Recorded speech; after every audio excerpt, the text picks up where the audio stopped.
Hey everyone, I'm back with another update. In this episode, I'll cover immigration related news and Trump's Pennsylvania rally. Of course, I'll end with the noteworthy tidbits. An information request unveiled that Minnesota is funneling property taxes into NGOs, with Ramsey County giving $38.4 million to 213 different NGOs, and Senator John Kennedy exposed on the Senate floor that Minnesota Governor Tim Walz was intimidating Somali fraud whistleblowers. A whistleblower revealed that major Somali fraud is also taking place in Maine and that the Maine Somali executives have a connection to Minnesota. President Trump announced that Treasury Secretary Scott Bessent is investigating the Somali fraud schemes, and federal agents continue to conduct ICE raids in immigrant heavy areas in Minnesota. Conservatives are demanding an immediate investigation into the protesters who know where ICE and border agents in Illinois will be ahead of time, and Illinois Governor J.B. Pritzker refused to hand over 1,768 criminal illegal aliens to ICE, releasing them instead. Those released were being detained for 813 sex predator offenses, 51 homicides, 1,134 assaults, and 120 weapons offenses. Senator Rand Paul is drawing up legislation to crack down on welfare for foreigners and migrants, saying, if you're coming in and you're going to get put on Medicaid and you want food stamps, you need to stay where you are. You're not an asset. You're now a drain to our country. Two leftists from New Jersey were arrested for threatening to hang DHS Assistant Secretary Tricia McLaughlin. Apparently, the two wanted to torture and kill McLaughlin, as well as shoot ICE agents on site. Last for this topic, the State Department confirmed that they've revoked 85,000 visas since January 2025. On to Trump's Pennsylvania rally. President Trump held a high-energy campaign-style rally at the Mount Airy Casino Resort in Mount Pocono, Pennsylvania, marking the kickoff of a series of domestic events aimed at bolstering his administration's economic record ahead of the 2026 midterms. The event drew a packed crowd of thousands in Monroe County, a swing area in Pennsylvania's competitive 8th congressional district that Trump narrowly flipped red in 2024. Trump focused primarily on affordability and inflation, though the 90-minute speech veered into familiar grievances on immigration and political rivals. Banners on stage proclaimed lower prices, bigger paychecks, underscoring the administration's push to address voter frustrations over rising costs, which polls show are eroding Republican support. Key themes and highlights included economic wins and defenses, immigration rants, and midterms and rivals. Supporters chanted familiar lines like USA and Fight, Fight, Fight, with videos showing crowds pouring in early, and Trump danced to the YMCA post-speech.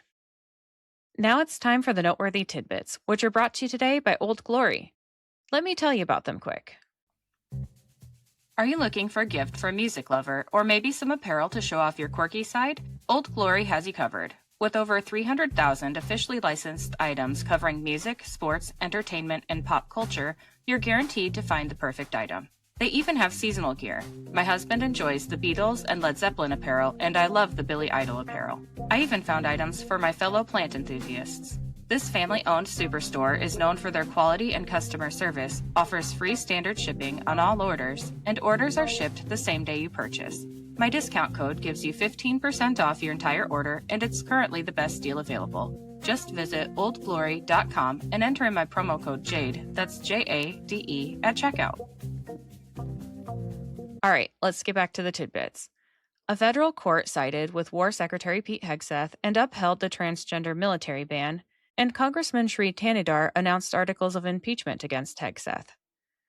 The U.S. Senate confirmed judicial nominees Robert Chamberlain and James Maxwell, both to the Northern District of Mississippi, and Louisiana Supreme Court Justice William Crane to the federal judiciary, serving for the Eastern District of Louisiana.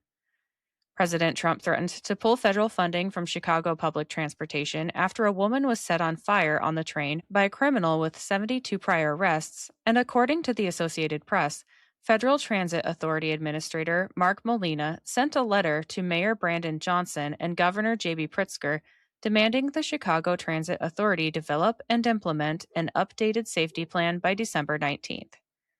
Sharon Henderson, a Georgia Democrat state representative, was indicted for pandemic unemployment fraud. The DEA reported that the lethality of fentanyl pills has plummeted, with the lethal potency in pills on the street going from 26% 2 years ago to 29% today. The White House confirmed that the price of cars will decline by $1,000 to $2,000 on average due to President Trump slashing regulations on vehicles. Staff Sergeant Andrew Wolf, after being shot in the head by an Afghan terrorist in D.C., was able to stand up from his bed in the hospital. Former CDC Director Rochelle Walensky is sounding the alarm that vaccine makers won't make vaccines if they're held accountable for their vaccine injuries. President Trump said that it's time for Ukrainian President Zelensky to hold an election and stop clinging to unelected power, and he confirmed that Zelensky refused to read their peace proposal. A federal judge granted President Trump and Attorney General Pam Bondi's request to unseal the files from Epstein associate Ghislaine Maxwell's sex trafficking case.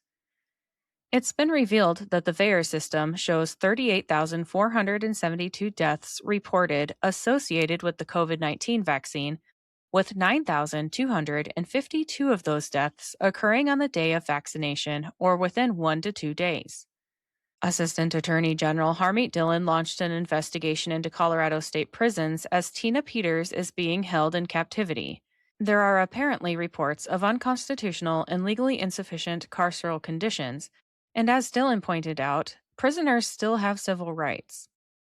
President Trump revealed Jerome Powell's reappointment to the Federal Reserve might be nullified because it was instituted by the Biden autopen.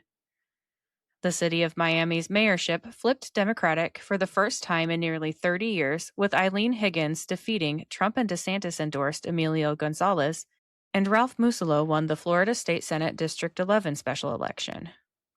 Incoming NASA head Jared Isaacman, with Senator Sheehy and retired Army Ranger Jericho Denman, set the world record for the largest flag flown in freefall. The Georgia State House District 121 flipped from red to blue, with Eric Gisler defeating Mac Guest by a couple hundred votes. That's all I have for today. I'll be back with another update soon. Until then, please like, subscribe, and share this podcast, and follow me on Instagram and X at Shades of Jade Pod. Thank you for listening and have a great day.